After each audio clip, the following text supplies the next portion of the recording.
Class 6 থেকে একটি সূত্র অনেকবার মুখস্থ করেছি। প্রথম মনেও ছিল না, কিন্তু এখন আমাদের সূত্রটি মাথায় আসলেই আমরা বলে দিতে পারি। হ্যাঁ, আমি a+b² সূত্রের কথা বলছি।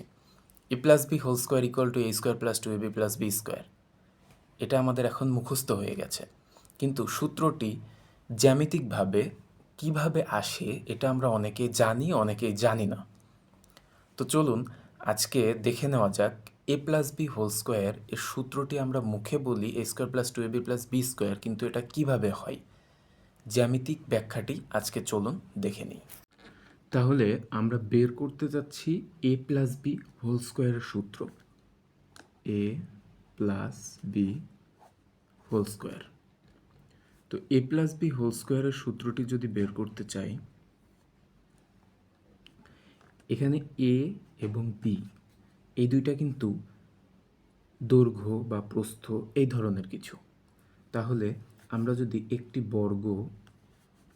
একটি বাহু ধরি, যে এইটা ধরলাম a এবং এখান থেকে এইটুকু ধরলাম b, তাহলে এই পুরোটুকু কি হচ্ছে a+b। তাহলে এই পুরোটুকুর বর্গ, তার মানে হোল স্কোয়ার। বর্গটা বলতে কি বোঝায়? চারদিকেই সমান বাহু ধরলাম এটা। ওকে, তাহলে এই পর্যন্ত ধরছি a, এই পর্যন্ত ধরছি b। তাহলে সেম এইভাবে আমরা এই পর্যন্ত a ধরতে পারি, এইখান থেকে এই পর্যন্ত b। ওকে, তাহলে আমরা দেখুন a একটি বাহু, তাহলে এর বর্গ কত হবে? এখান থেকে a পরিমাণ দূরত্ব, এখান থেকে a পরিমাণ দূরত্ব, এখান থেকে a পরিমাণ দূরত্ব। তাহলে এইটা কি হবে? পুরো এই এরিয়াটুকু হবে a², অর্থাৎ a এর বর্গ। ঠিক আমরা যদি এইখান থেকে b এর পরিমাণ, এইখান থেকে b এর পরিমাণ এবং এখান থেকে b এর পরিমাণ এবং এখান থেকে b এর পরিমাণ যদি অংশ কেটে নিই, তাহলে এই এরিয়াটুকু হবে কি? b²। দেখুন এই অংশটুকু b, তাহলে এই অংশটুকু আমরা বলতে পারি b।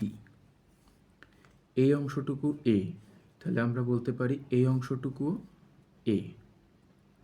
তাহলে এটা কিন্তু একটি আয়তক্ষেত্র হয়ে গেছে। এই এরিয়াটুকু একটি আয়তক্ষেত্র। তাহলে এই এরিয়াটুকুর যে ক্ষেত্রফল, সেটাকে আমরা কি বলতে পারি? দৈর্ঘ্য ইন্টু প্রস্থ, অর্থাৎ a ইন্টু b। এবং এটাকেও সেমভাবে, এটাও যেহেতু আয়তক্ষেত্র, তাহলে এটাকেও আমরা বলতে পারি a ইন্টু b। তাহলে এখান থেকে পুরো ক্ষেত্রফলটুকু যদি আমি যোগ করি, তাহলে এখানে কি পাবো? দেখুন a² প্লাস ab, আবার ab, পরে b²। তাহলে এটাকে যদি আমরা যোগ করি, তাহলে এখানে পাবো a² plus 2ab plus b²। তাহলে এটা কিসের সূত্র দাঁড়াচ্ছে? a+b²। এটার জ্যামিতিক ব্যাখ্যা। আমরা যে a+b² = a² + 2ab + b² বলে থাকি, এটাই হচ্ছে সেই জ্যামিতিক ব্যাখ্যা। ধন্যবাদ সবাইকে।